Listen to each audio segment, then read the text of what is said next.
ലോകത്ത് പലതരത്തിലുള്ള ഇടപെടലുകൾ ലോക സമാധാനത്തിന് ഭീഷണി ഉയർത്തും വിധം അമേരിക്കയുടെ ഭാഗത്തുണ്ടായിട്ടുണ്ട്. നേരത്തെ സോവിയറ്റ് യൂണിയൻ ശക്തമായിരുന്നപ്പോൾ പലതിനും തടയിടാൻ സോവിയറ്റ് യൂണിയൻ കഴിഞ്ഞിരുന്നു. ആ ഘട്ടത്തിൽ സോവിയറ്റ് യൂണിയനും സോഷ്യലിസ്റ്റ് ചേരിയും ശക്തമായിരുന്നു. സോവിയറ്റ് യൂണിയൻ്റെ പതനത്തിന് ശേഷം സോഷ്യലിസ്റ്റ് ചേരിക്ക് കനത്ത തിരിച്ചടിയേറ്റ് കഴിഞ്ഞപ്പോൾ ലോകബലാബലത്തിൽ വലിയ മാറ്റം വന്നു. അമേരിക്കൻ സാമ്രാജ്യത്വം ലോക പോലീസ് ചമയുന്ന നിലവന്നു. നിരവധി രാഷ്ട്രങ്ങളിലാണ് അമേരിക്ക ഇടപെട്ടിട്ടുള്ളത്. ആ ഇടപെട്ടതൊന്നും നീതിക്ക് വേണ്ടിയായിരുന്നില്ല. എല്ലാം തങ്ങളുടെ താല്പര്യമനുസരിച്ച് തീർത്തും തെറ്റായ കാര്യങ്ങൾ സ്ഥാപിച്ചെടുക്കുന്നതിനാണ് അമേരിക്ക ശ്രമിച്ചിരുന്നത്. പലതരത്തിലുള്ള ഇടപെടലുകൾ. അഫ്ഗാനിസ്ഥാൻ നല്ല ജനാധിപത്യ രീതി നിലനിൽക്കുന്ന രാഷ്ട്രമായിരുന്നു. നജീബുള്ള ജനങ്ങളുടെ അംഗീകാരമുള്ള ഭരണാധികാരിയായിരുന്നു. എന്തേ അഫ്ഗാനിസ്ഥാനെ പ്രതിക്കൂട്ടിൽ നിർത്താൻ അമേരിക്കയെ പ്രേരിപ്പിച്ചത്? അന്ന് അഫ്ഗാനിസ്ഥാനും നജീബുള്ളയും അമേരിക്കൻ സാമ്രാജ്യത്തോടൊപ്പം നിന്നില്ല. അഫ്ഗാനിസ്ഥാൻ്റെ കടപ്പ് തന്ത്രപരമായി ഏറ്റവും പ്രാധാന്യമുള്ള സ്ഥലത്താണ്.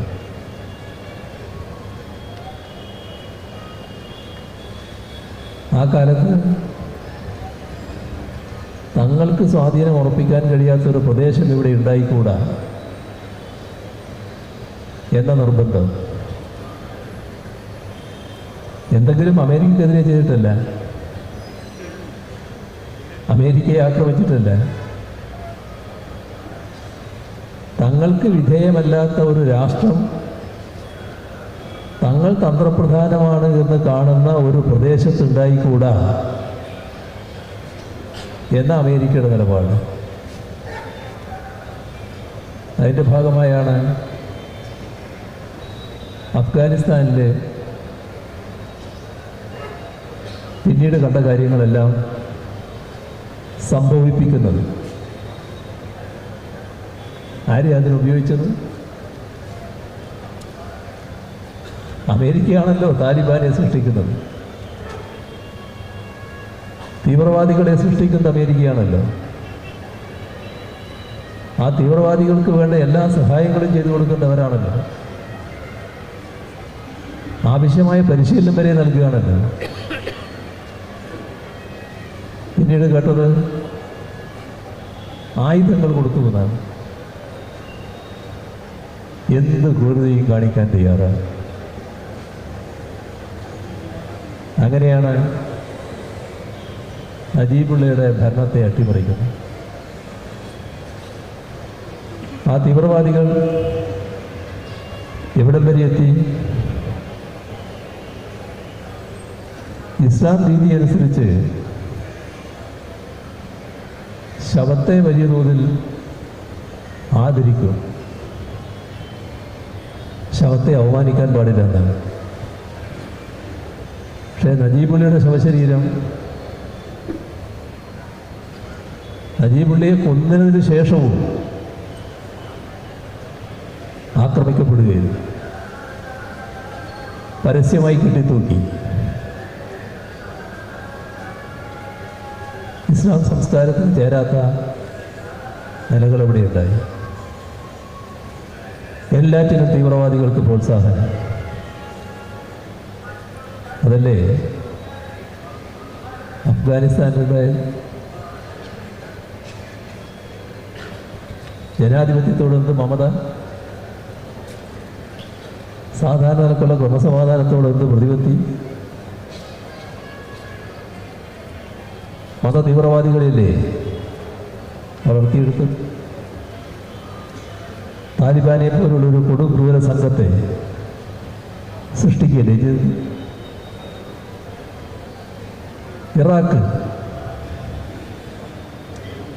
ഇറാഖിനെ പറ്റി പ്രചരിപ്പിച്ച കാര്യങ്ങൾ എന്തൊക്കെയായിരുന്നു?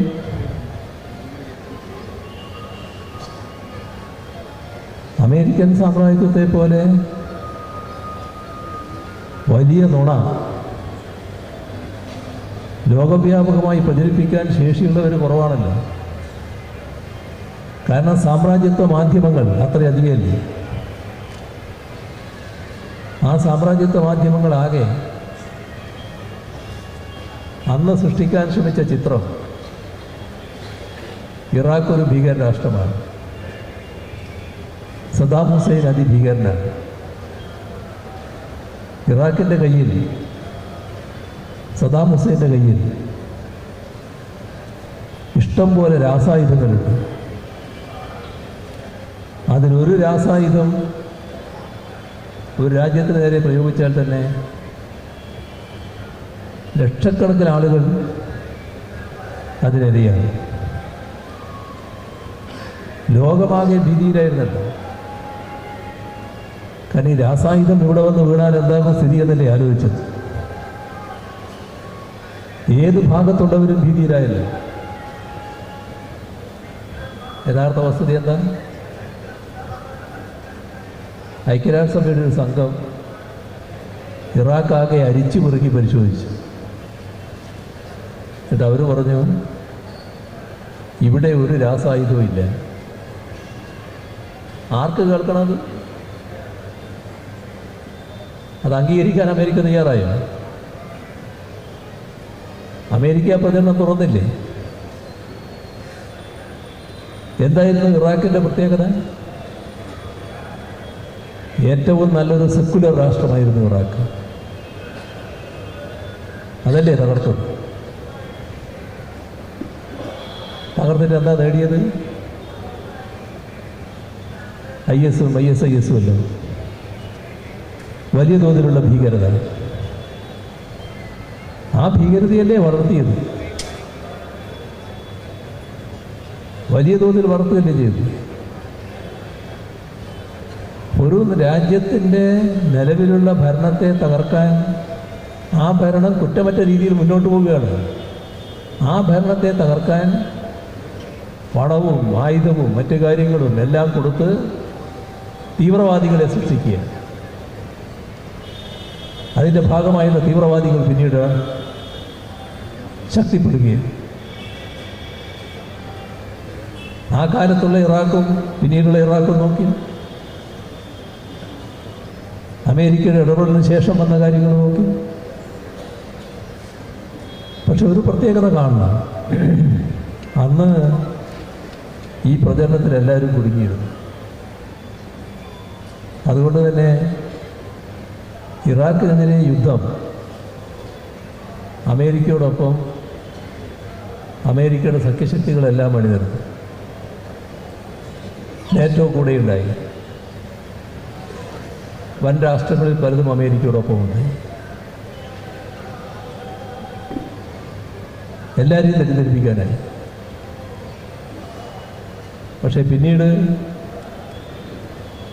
ഇറാഖിൽ സ്വസ്ഥത എന്ന് പറയുന്നതുണ്ടായിട്ടില്ല. വലിയ തോതിലുള്ള തീവ്രവാദ വിഭാഗം ശക്തിപ്പെട്ടു വന്നു. അതെന്താണ് കാണാൻ കഴിയും.